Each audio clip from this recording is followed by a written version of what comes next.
So hello everyone, आज की video में हम बात करेंगे इन दोनों कंपाउंड में से ज़्यादा स्टेबल कौन होगा। ठीक है, उसके बारे में बात करनी है। हमें ये बताना है कि इसमें से मोर स्टेबल कौन होगा और हम इसको किस बेसिस पे बता सकते हैं। तो हमारे पास एक थ्योरी होती है, हमारे पास आइंस्टाइन थ्योरी ऑफ रिलेटिविटी। ठीक है,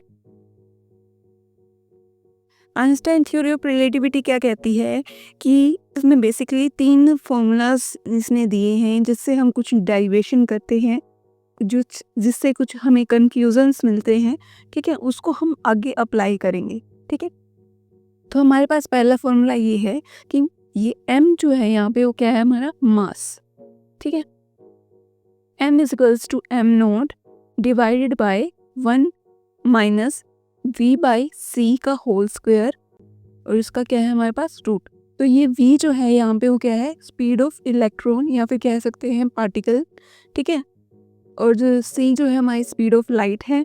तो अब इससे हमें क्या पता चल रहा है, जैसे जैसे v की वैल्यू इंक्रीज कर रही है तो डेनोमिनेटर की वैल्यू क्या करेगी, डिक्रीज करेगी। इस पूरे की वैल्यू डिक्रीज करेगी, इसकी डिक्रीज करेगी तो मास क्या करेगा, इंक्रीज करेगा, जो मैंने यहाँ लिखा है। तो इससे हमें क्या रिजल्ट मिलेगा कि जो मास है वो c के डायरेक्टली प्रोपोर्शनल नहीं है, इनवर्सली प्रोपोर्शनल है, बट मास जो है वेलोसिटी के डायरेक्टली प्रोपोर्शनल है। ठीक है, तो इसके बाद हम बात करते हैं हमारे सेकंड फॉर्मूला की। ठीक है, जो क्या कहता है, v is equals to Z E square divided by 2 epsilon naught N H. ठीक है, इसमें z जो है वो हमारा क्या है, एटॉमिक नंबर। एटॉमिक नंबर एक तरीके से हम कह सकते हैं कि हम बात कर रहे हैं नंबर ऑफ प्रोटॉन्स। ठीक है, तो इससे हमें कंफ्यूजन क्या मिलता है कि जो v है वो डायरेक्टली प्रोपोर्शनल है z के। ठीक है, आगे बात समझ में। और हमें पहले जो फर्स्ट फॉर्मूला था उससे हमें ये पता चला था कि जो z है वो v है वो डायरेक्टली प्रोपोर्शनल होती है m के। तो उससे हमारे पास ये कंफ्यूजन आएगा। ठीक है, v is directly proportional to z, which is directly proportional to m. Next हमारे पास है r is equals to z e square divided by 4 pi epsilon naught m v square. तो इससे हमें क्या पता चलता है कि जो हमारा मास है वो क्या है, रेडियस के इनवर्सली प्रोपोर्शनल है। जैसे जैसे हमारे मास बढ़ेगा या फिर z की वैल्यू बढ़ती जाएगी तो हमारा जो रेडियस है वो कम होता जाएगा। मतलब कि मान लो हमारे पास कोई शेल है, ये न्यूक्लियस है, हमारे पास कोई शेल है, तो ये रेडियस ये होती है, रेडियस हमारे कि जो आउटर शेल तक का जो डिफरेंस होता है उसको ही हम रेडियस बोलते हैं। तो मतलब उसमें हमें कॉन्ट्रैक्शन देखने को मिलेगी। इतना समझ में आ गया। चलो नेक्स्ट बात करते हैं, हमारा कंफ्यूजन आया है। ठीक है, v is directly proportional to m which is directly proportional to z that is inversely proportional to 1 by r. ठीक है, तो अब इसको हम एक्सप्लेन कैसे कर सकते हैं, जैसे मास बढ़ेगा, जैसे जैसे हम डाउन द ग्रुप जाएंगे पीरियोडिक टेबल में, जैसे जैसे डाउन द ग्रुप जाएंगे 3D 4D 5D।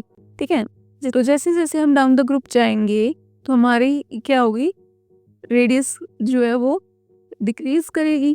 ठीक, जैसे जैसे हमारा मास इंक्रीज कर रहा है तो हमारी जो रेडियस या फिर कह सकते हैं साइज वो क्या कर रहा है, डिक्रीज कर रहा है। तो इससे क्या होगा, एस और पी में हमें शील्डिंग इफेक्ट देखने को मिलेगा। बट जो डी और एफ है उनमें क्योंकि यहाँ पे इलेक्ट्रॉन डेंसिटी एक तरीके से एक्यूमुलेट हो जाएगी, तो ये क्या करेंगे, इसको तो अपनी तरफ अट्रैक्ट कर लेगा न्यूक्लियस, और पर इनको क्या करेगा, रिपेल करेगा, डी और एफ को।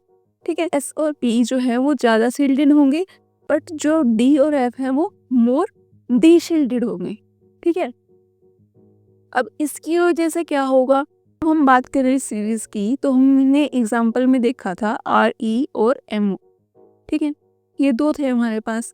अब ये जो है, जैसे हम सीरीज की बात करें क्रोमियम की, मोलिब्डेनम की, टंगस्टन की, ठीक है, MnTCRe, तो ये जो है हमारे पास मोलिब्डेनम 4D सीरीज का है, बट जो ये RE है ये 5D सीरीज का है। तो हम कहना क्या चाहते हैं इस थ्योरी से, वो ये है कि जैसे जैसे प्रोटॉन्स इंक्रीज कर रही हैं, मतलब कि Z इंक्रीज कर रहा है, वैसे वैसे मास भी इंक्रीज कर रहा है। मास इंक्रीज कर रहा है तो रेडियस क्या कर रही है, डिक्रीज कर रही है। तो जो S की वैल्यू है, ठीक है, मतलब जो रेडियस, मतलब जो S और P है वो काफ़ी क्लोज आ गए हैं कॉन्ट्रैक्शन की वजह से, और D और F हैं वो बाहर की साइड आ गए हैं। तो बाहर आने की वजह से, डिसिलेट होने की वजह से क्या होगा, जो इस तरह से बॉन्डिंग होगी 5D के अंदर, जो ओवरलैपिंग होगी वो काफ़ी अच्छी होगी, ठीक है। 5D ओवरलैपिंग काफ़ी अच्छी होगी, ठीक है, in comparison to all of this 4D और 3D।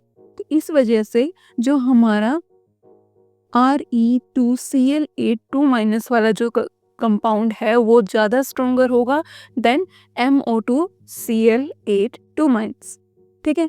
तो ये इसका आंसर है। तो रिलेटिविस्टिक इफेक्ट के बेसिस पे हमें इनर्ट पेयर इफेक्ट भी पढ़ना है, उसको हम नेक्स्ट वीडियो में कवर अप करेंगे।